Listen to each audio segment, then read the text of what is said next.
found The Naked Truth. Lively discussions about business, marketing, and personal development for small business owners. No hype, just help.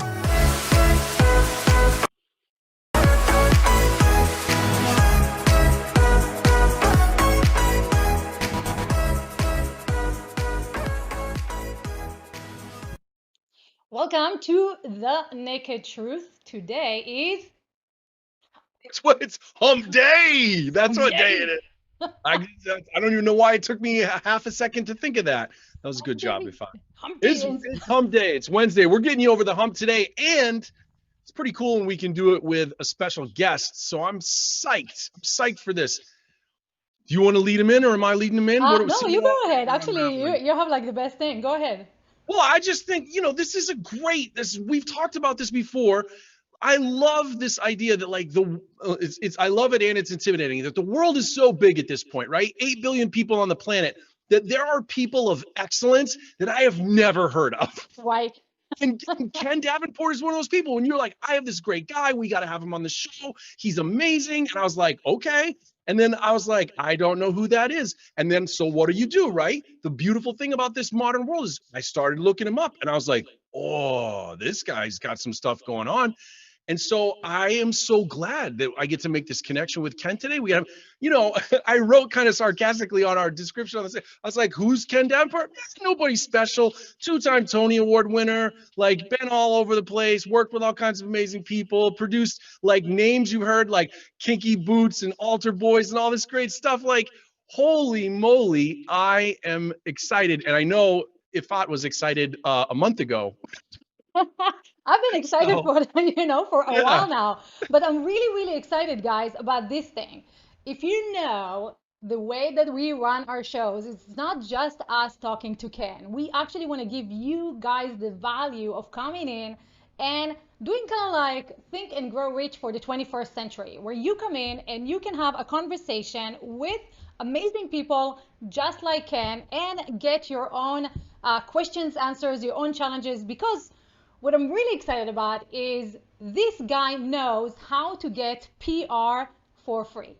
And if you're a business owner out there and you're going like, man, I just can't compete with the big guys. I don't have the money. I don't have the fame. I don't know what to do. Ken is the guy for you. And so without further ado, Ken, hi. Hi. It's so awesome to have you. Oh, it's so great to be here. Thank you so much. And thank you, Paul, for not knowing who the F I am. I mean, that's the best introduction I've ever got in my life. Well, this is our show, man. This is our show. We're always there's a lot of stuff we don't know. We live in ignorance a lot. You're nobody. No, listen. Though. I want to actually comment on that, because actually I really mean that.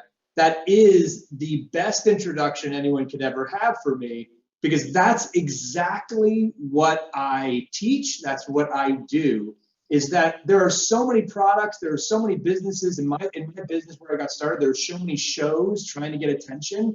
And frankly, many of the best shows, many of the best products, many of the best services, all that stuff, people just don't know they exist. Right. Because every business environment there is, I don't care what business you're in nowadays, because of the internet, because of the World Wide Web, every single industry is now ultra competitive. It doesn't matter what you do. Long tail theory now, like Chris Anderson's long tail theory, the end of the tail is actually fat now.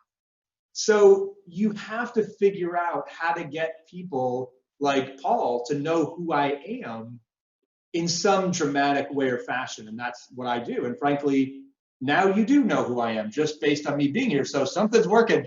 Right? Exactly. Ken, what was the genesis of all of this? How did you get started trying to figure out how to get attention without having beautiful, wonderful budgets for it? So like most entrepreneurs, and I'm in the theater primarily, so I produce Broadway shows and off-Broadway shows, and it all started for me on my therapist's couch. That's where I was. I was sobbing in tears on my therapist's couch, and it wasn't because my girlfriend just broke up with me. It was the entrepreneur's biggest nightmare, I had launched a show, a product, a service, whatever, fill in whatever it is you do here. And I knew that people loved it. I knew it.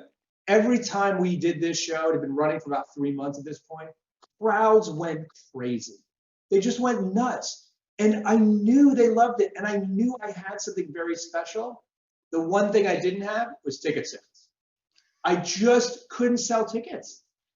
And at the time, it was so early in my career and early in my career as a marketer, and before I really studied this stuff, that I didn't understand why. So there I was bawling my eyes out on my therapist's couch, going like, I don't know what to do. I have no money left.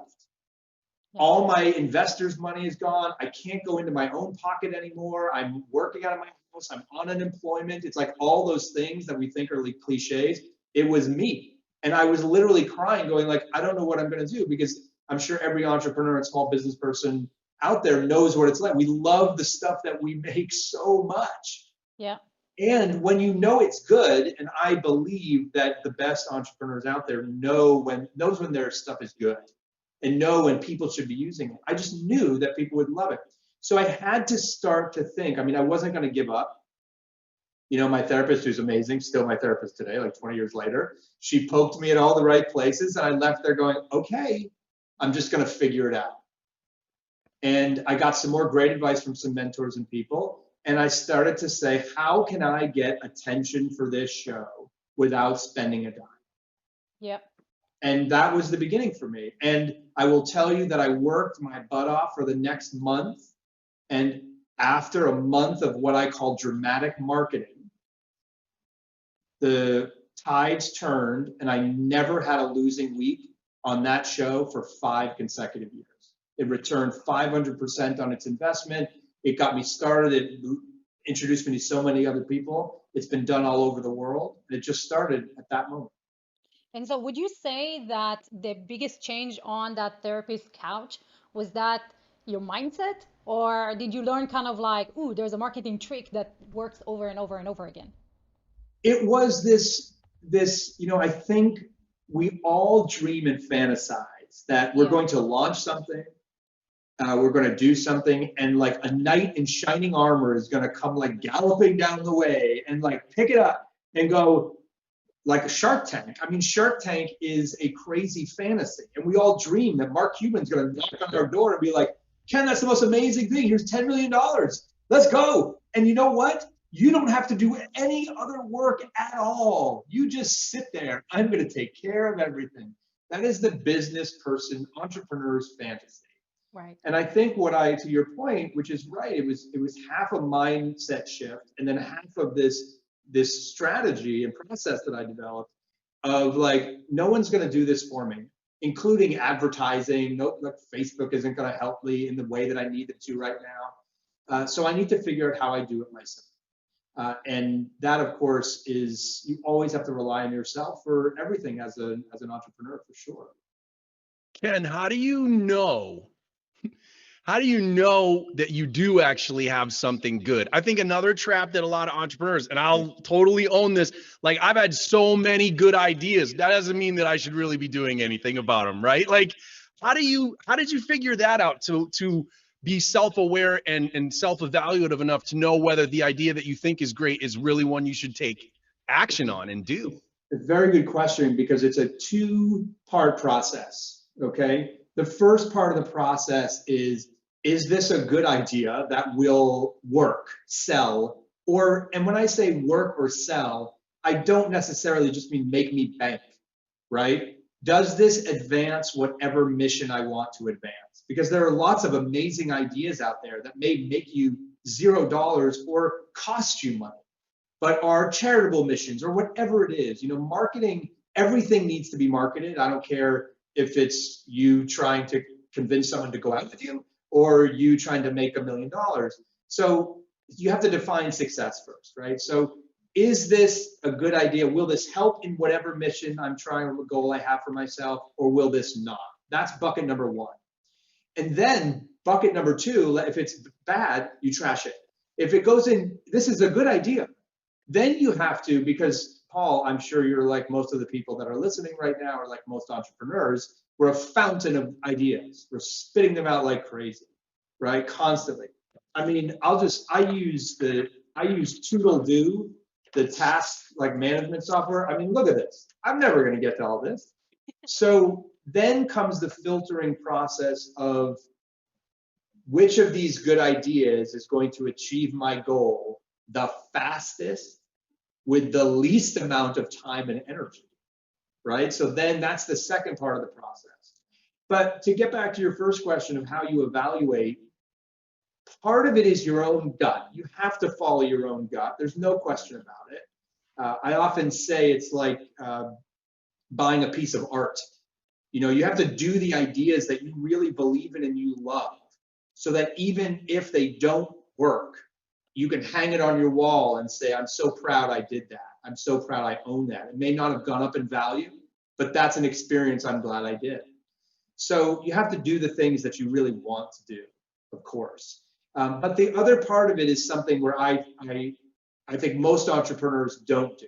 Because let's face it, and it's why I love things like this that are pulling entrepreneurs and small business people together, and why I speak on so many of them, is because it's a very lonely job being an entrepreneur. Right. I mean, I think everyone out there knows what it's like. You're like by yourself. Right. How do I solve this problem? There's no one out there that's going through this. And the fact is, there are lots of people out there that are going through this. And feedback is what I count on the most from people that I respect, whether it's Napoleon Hill mastermind type of concept, whether it's Creativity Inc. I recommend that book, which talks about how peer groups are much better than focus groups in evaluating ideas. I just did this last night. So I come up with an idea and I am like, I will action that sucker so fast. Like I am 0 to 100 because I know create momentum. And it's just, once you start, it's just harder to stop it. People will jump on your train just because you're moving, right? But I did something yesterday and I moved it so fast and it was a big thing that I found myself like late at night going, wait a minute, I actually don't know that this is as good of an idea as I thought, because it may have ripple effects with other people and businesses, and it has a charitable component, and it may not look the way I want it to look. Now, the number one rule of leadership is you go, right? You just get your team together, you go. And I had sent an email pulling all my puppies into a box and assembling my team, and we were launched. And I could have just kept going, but I will tell you that I had to stop. And I said to everybody very transparently and honestly, which is, I believe, the new form of leadership. I said, guys, I sometimes move too fast. I believe this is a good idea, but it may not be the best idea for this moment. Please challenge me right now and tell me all the reasons why we might not want to do this. Thankfully, I've surrounded myself with great people. They said, what about this, this, this? One of them got on the phone and we hit pause. I made a call, and now we may end up with an even better idea. Wow.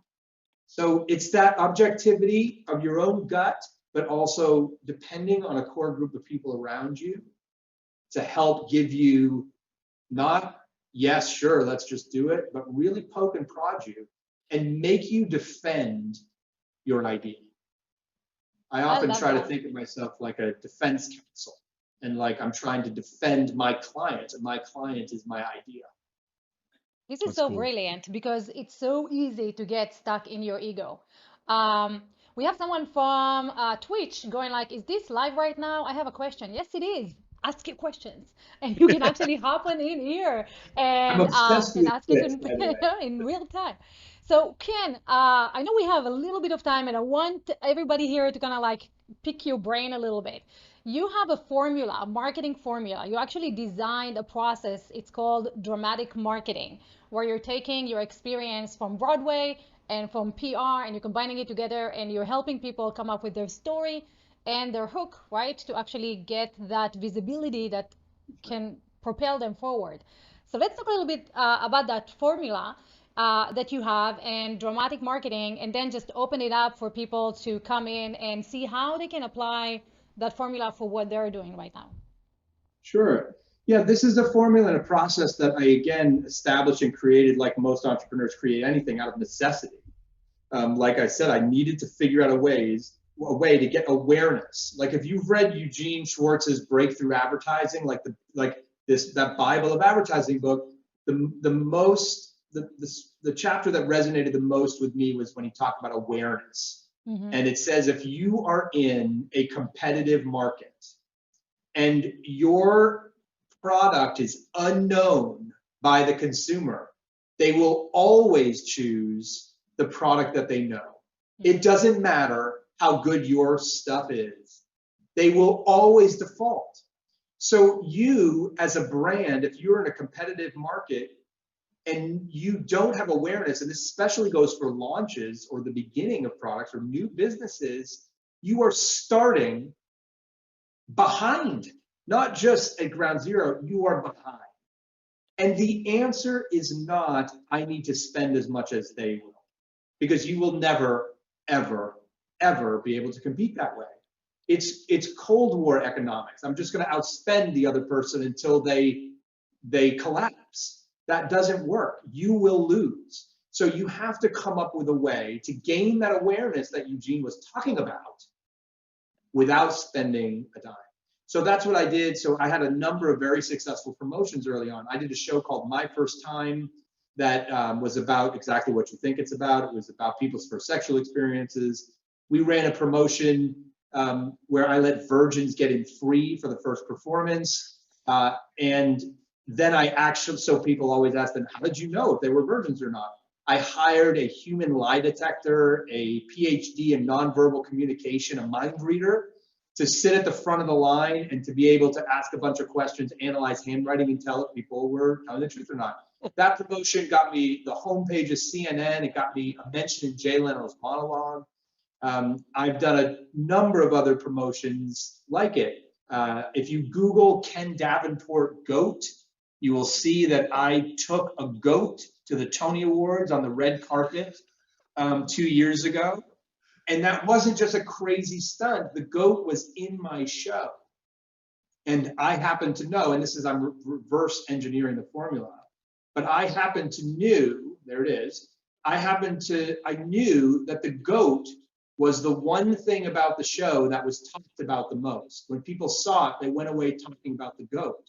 So that's how I took what people were talking about, or now we're getting into the formula a little bit, what's unique about my project, what's unique, and then something that has never been done before. Virgins not getting in for free, a goat walking the red carpet. Literally, those two things alone will get you tremendous amount of attention. But it's a complicated process of trying to determine what is so special and what is unique and what people are talking about what you do, how you stand out, what your USP is, and then how you make that dramatic, And is this something that you're teaching in dramatic marketing? Yeah, that's exactly it. The other mission that I learned of dramatic marketing is something I learned from my first press agent mentor, which they said to me, Ken, your goal as a theater producer should be to get your show mentioned off the theater pages of the newspaper. So if you're a theater producer, get mentioned in the real estate section. If you're a real estate agent, get mentioned in the theater section. This is how you increase awareness, is that you are mentioned outside of your sphere, right?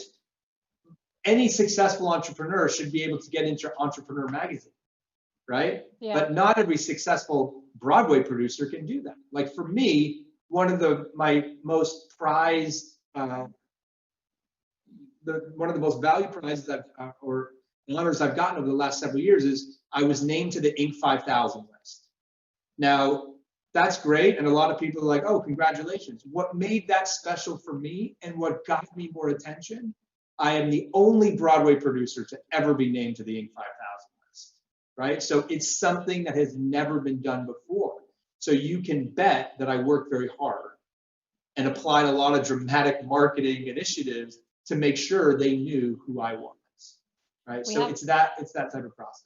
Yeah, we have a comment from Jason Kraft who says, outside of your sphere, I dig that, super smart.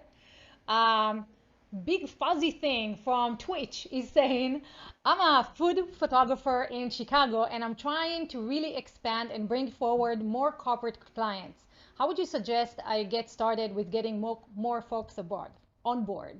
What does this person do? What does this He's a Twitcher do? photographer in Chicago and trying to get corporate clients as a photographer, which Okay. is So a challenging right food now in COVID photographer. times.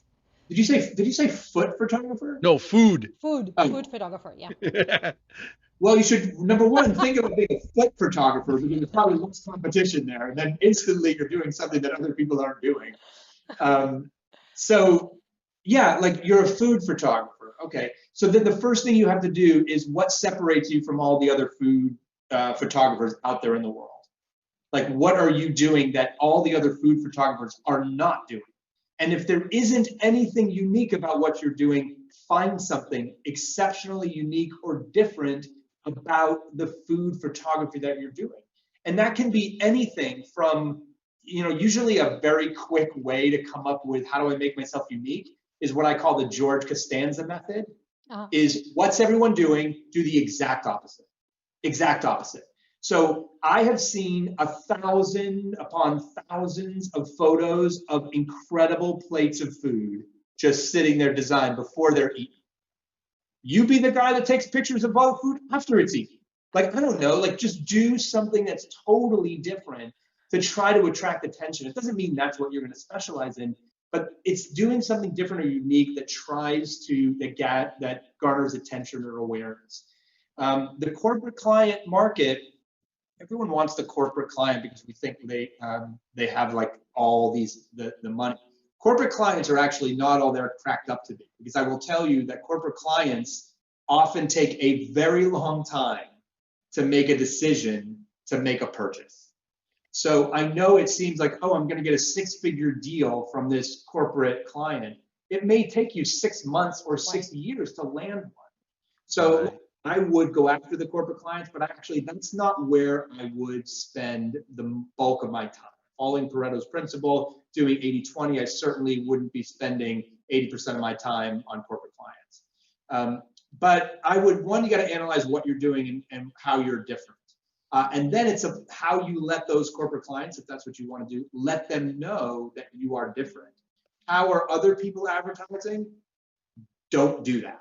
Right? Do the exact opposite of that. I would try to come up with some, again, you're reading all the food critics and all these kinds of things in your local market, I'm sure. And it's trying to find, again, what about your food photography is so different. Can he hear me now or listen? So actually what he's saying, he goes like, I have an extremely quick turnaround. I can deliver a shoot within 24 hours and still maintain quality. I don't know anyone else that does that on a big scale. Okay. So I would take a look at, I would look at the websites do you know who your competitors are? Do you know who's, let's just focus on if you want to go after corporate clients, okay? Yeah. Because now we're getting really into the advanced part of this, but who's getting them, right? Take a look at the photographers that are actually getting those corporate clients. Do you know who those are? I don't know that he does. So he's chatting with us, so I don't know. Right. So number one, identify who the people are that are actually getting the clients that you want. Number two, look at all their marketing materials, which primarily is going to be their website. Number three, do something on your website or in your marketing materials that is different, more special, more value than the others, and market that. This is actually how a lot of people on Amazon make millions and millions and millions of dollars. So anyone out there who ever sold an Amazon product, like one of the formulas for making a lot of money on Amazon is to do this. See what the top selling product is. Like, I don't know, we'll talk about an espresso machine, right? Mm-hmm. We'll find the top selling espresso machine, look at all the comments, find the negative comments, buy the espresso machine, send it to China and say, fix this one thing that all the negative comments are. Ship that back to me, you put that sucker up there, and you're now addressing a consumer concern, right? Wow. So in a way, I'm describing that process for you. Identify who are actually getting the clients that you want, and find out and figure out what you can do that's better. And it very well may be, I can do it faster.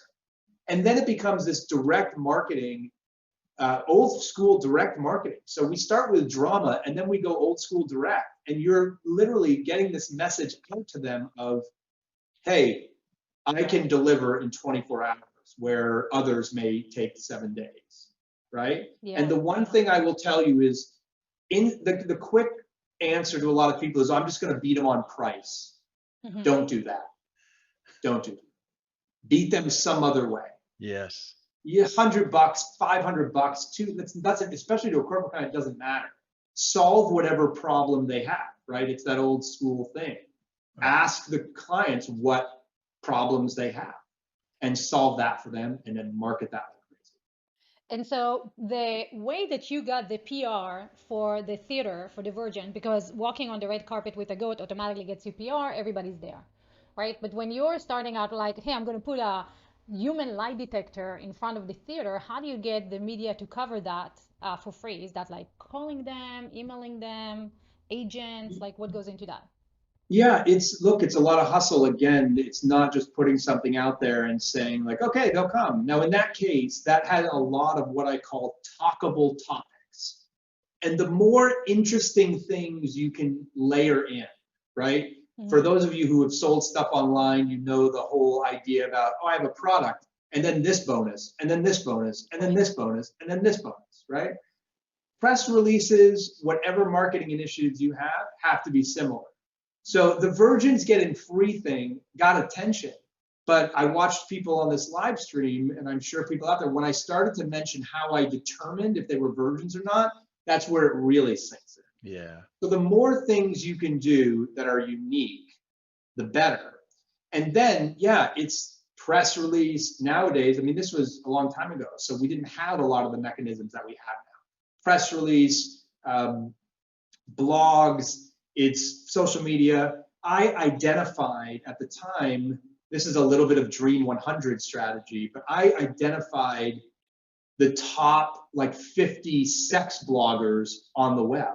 Mm-hmm. And I read their stuff and I emailed them all and said, I read your stuff. It helped me as I was creating this show. I'm doing this now. There's a promotion here. Will you talk about it? So it's using other audiences to amplify your own messages, of course. Yeah. That's one of the most common strategies that Gary Vaynerchuk, when people ask Gary like what they can do, Gary's version of that's so much like Ken's is he talks about doing that exact thing via DMs. Yeah. Of going into people's DMs and saying, I genuinely, and the key is that he always said, message the authentic, like, I really love this about your content. Your content really helped me this way. You know, I love that. I think that a lot of people can, right? They're like, well, that's a lot of work. Yeah, if you say that, then you don't really want this badly enough. I mean, it's that simple. It is a lot of work. I don't know, since I got started producing in 2005, I am 10 to 20 times more successful than I was then, in some quantifiable ways and some non-quantifiable ways. I have Tony Awards, I make more money now than I used to, like all those things. I work harder now than I did then. So if you don't love that part of it, then forget it. Do something else. And that's fine. I sometimes wish I could be that content. You know, it's like, I think we all get to the entrepreneur thing and like, oh, I just came up with another good idea and now I got to do something about it. So I want to bring in Brian Miller. Hey, Brian. Hey, how are you? Ken, good to see you.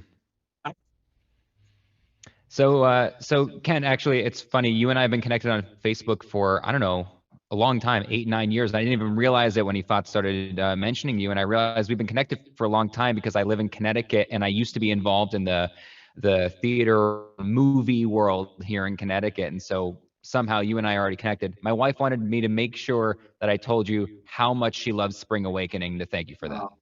Thank you. I mean, she really, when I told her, I mean, obviously she didn't know your name until I mentioned your resume, right? Because you're a producer, right? Same thing Paul said, but she freaked out. We're big Broadway nuts. And we're really missing Broadway right now. Anyway, what you were talking about was how you go the opposite direction in your marketing. And I just wanted to give you a great example of, I was a full-time magician for 10 years. That was my previous career. And I did corporate magic, and everything you're saying, you know, you'd spend 6, 8, 10, 12 months to get the one booking, and it paid a lot. But in the meantime, I made way more doing private events and other things while I was waiting for that one booking. But my bookings really shot up when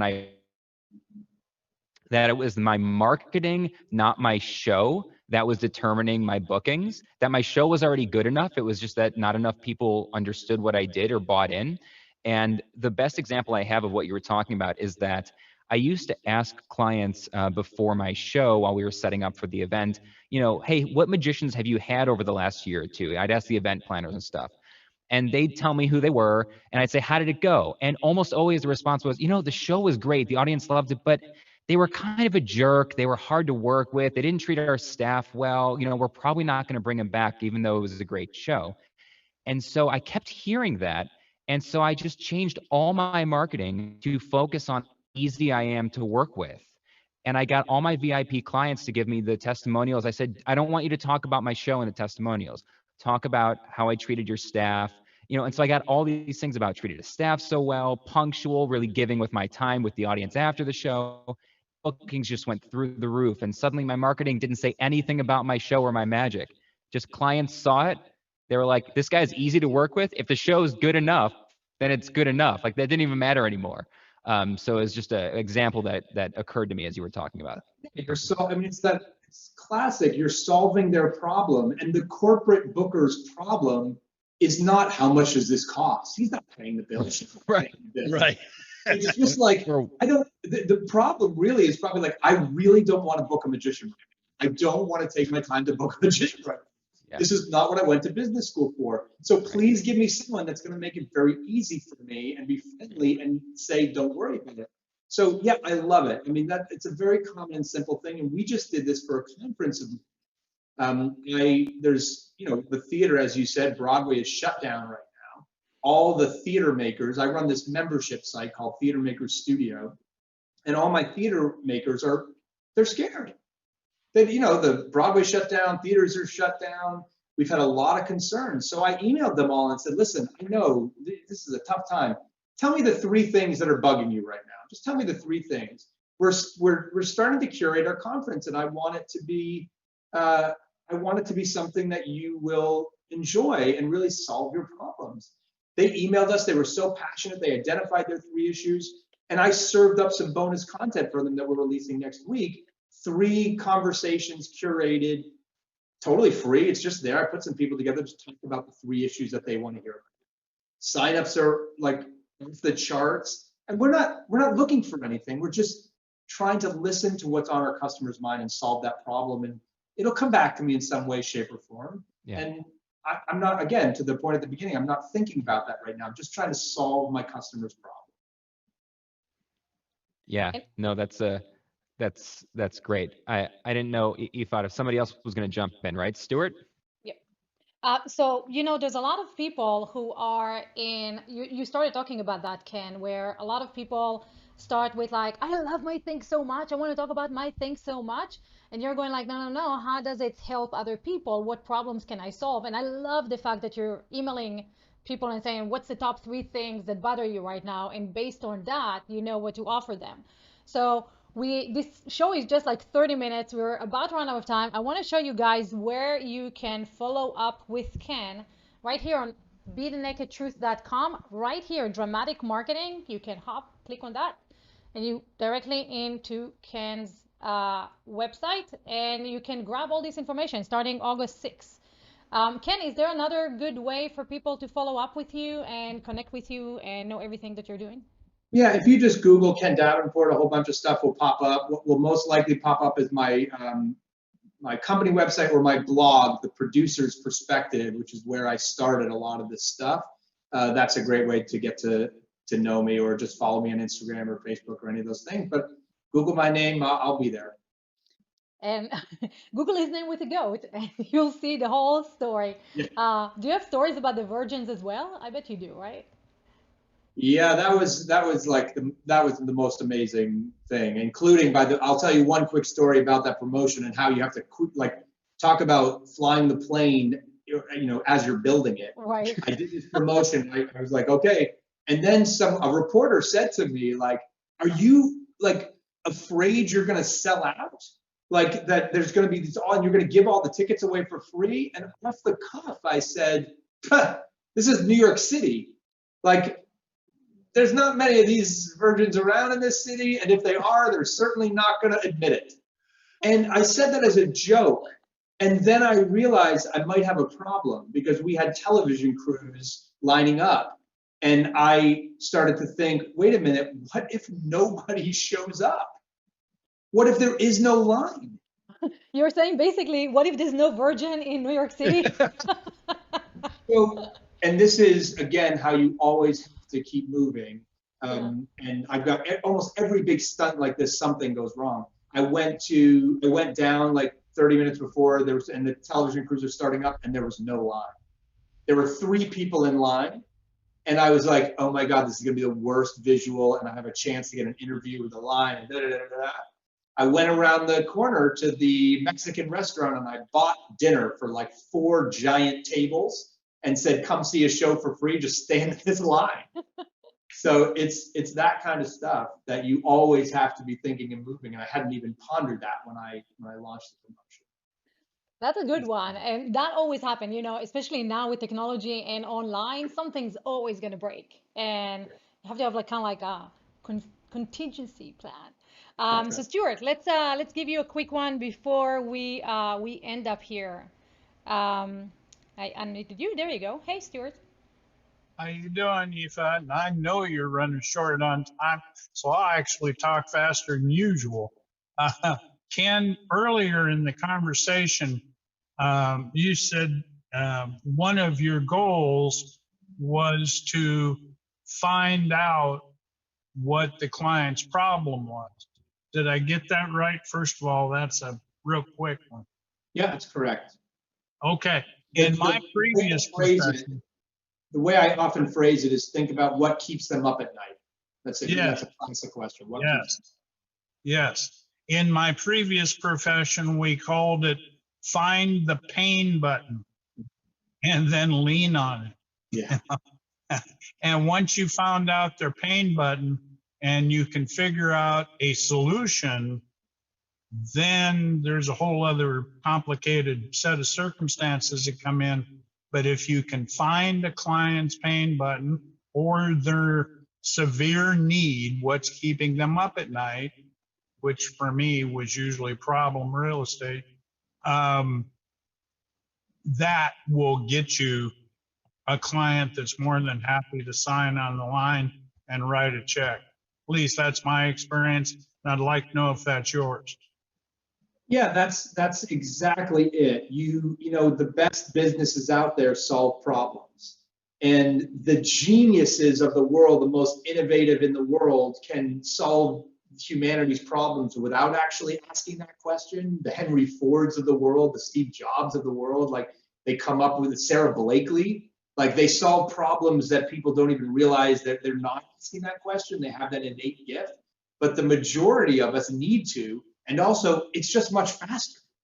Like entrepreneurs usually we're like, oh my God, how are we going to pay our bills? Especially now, right? How are we going to keep our business? We need cash quickly. We're just getting by. We're trying to figure out how to fund the next idea. So the shortcut to building your business is just reaching out to your people and saying, what's bothering you? And then saying, I have a solution. And I challenge everyone on this call and out there, this is like a real entrepreneur challenge, is ask your customers that without knowing how you're going to solve it. Just say, whatever problem they tell me is the number one problem, I'm going to create something that fixes it. I'm going to build something that fixes it, whether it's a product, whether it's a service, whether it's a free webinar, whatever. It doesn't have to make you money or not. Just challenge yourself. That's where you become a real serial entrepreneur, where it's not just whatever idea that you want to do, where you're responding to what the market is craving and building whatever it is to solve problems. And when you do that, you are changing lives. That's the amazing thing. You are changing lives and you're making people's lives better and making people get to sleep at night. And that's priceless. I love how you do that. You're just like, all I'm doing is like, I'm just concerned with your sleep. I want to make sure that you get a deep sleep at night. You're not worried about anything, right? I got your sleep thing. How do I do that? I fix your shower. I mow your lawn. Right? I sell you something. Yeah, I love it.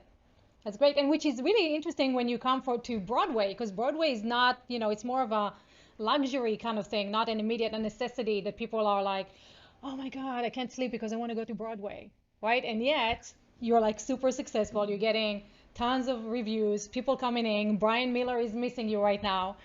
So there's a lot that goes on into that, which is fantastic because guys, this is the hardest job, right? To sell a luxury item or an entertainment, something that people don't need right now, and Ken is doing it.